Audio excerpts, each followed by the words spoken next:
Hello everyone, and welcome to the next edition of the Holland Land Office Museum's Artifact video series. My name is Ryan Duffy, and I'm the director of the museum.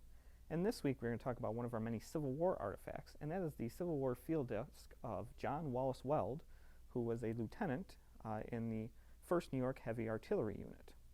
Now, John Wallace Weld was born on December 24, 1832 in Reading, Vermont, but would eventually make his way to Orleans County either in the 1840s or the 1850s, as we first have record of him in the county in 1857 when he married his first wife, Nancy.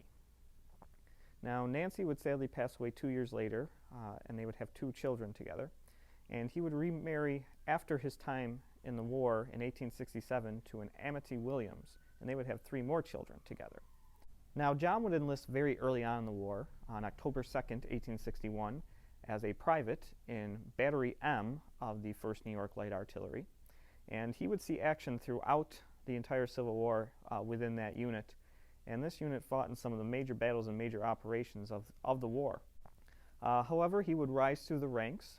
In September 1862, would be promoted to sergeant within Battery M, and then in 1863 he would be promoted again to lieutenant in Battery K, which is where he would be at the end of the war, though he would be brevetted captain upon returning and being mustered out.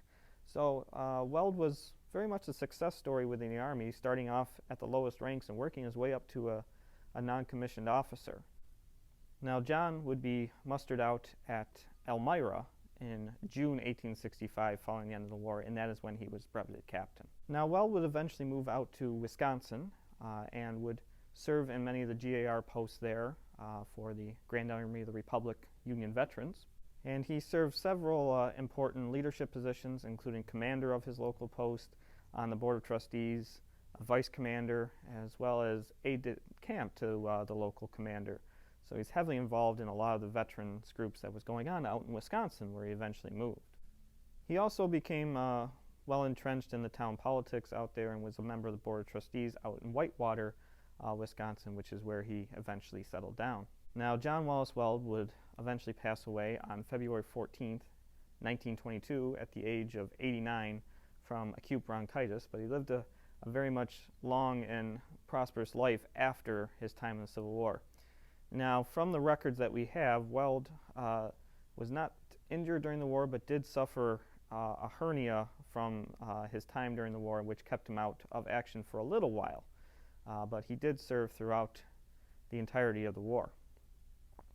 Now, his unit, the 1st New York Light Artillery, was one of the first units brought up from New York during the war and served in many of the major battles. After leaving from Rochester from late 1861 to the middle of 1862, they were one of the units in charge of the defense of Washington, D.C., in preparation of any possible attacks from the Confederate forces. After their time in the defense of Washington, they were sent out on the Shenandoah campaign and fought in many of the battles there, including Cedar Mountain and Winchester, which they served with distinction. They were then transferred back into Eastern Virginia and participated at the battles of the Second Bull Run, as well as Chancellorsville, and were held in reserve at Antietam, and along with being at the Battle of Gettysburg. After that, they were shifted farther west to Tennessee, where they were stationed along the Nashville-Chattanooga railroad line as a part of the defense force there, protecting that vital railway line. And then were transferred down to Sherman's command and participated in the battles through Georgia and the march on Atlanta and the march to the sea. So they actually served in many of the different theaters of the Civil War and were part of some of the major battles. Now, the field desk itself here was actually made in Washington, D.C. by a carpenter there for Lieutenant Weld. So this was a personalized piece. Now, this would be something that would be taken on the baggage trains for the unit, not something that he would carry on his back or anything like that, but he would use this as a writing desk either for writing out commands and orders, writing to commanders and above him, and also just writing simple letters home to his families. So it was something that he would use every day or just about every day, and it had many different compartments, as you can see here, that were for letters he received, orders he received, and things he was sending out. And this was something that many commanders had, and the higher you got up to the ranks, the more ornate and larger they would become. But this is a rather basic one, but it served its purpose well and gave Lieutenant Weld a place to contemplate what he was writing, but also give him a steady place to work out his words when oftentimes there were no desks to be available, especially out in the field.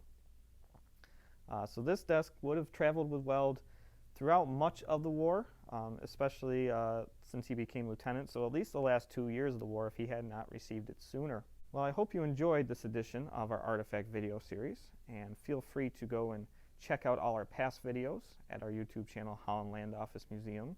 And if you're really interested, be sure to like our videos and even subscribe to the channel, as then you'll be updated when we post these every week.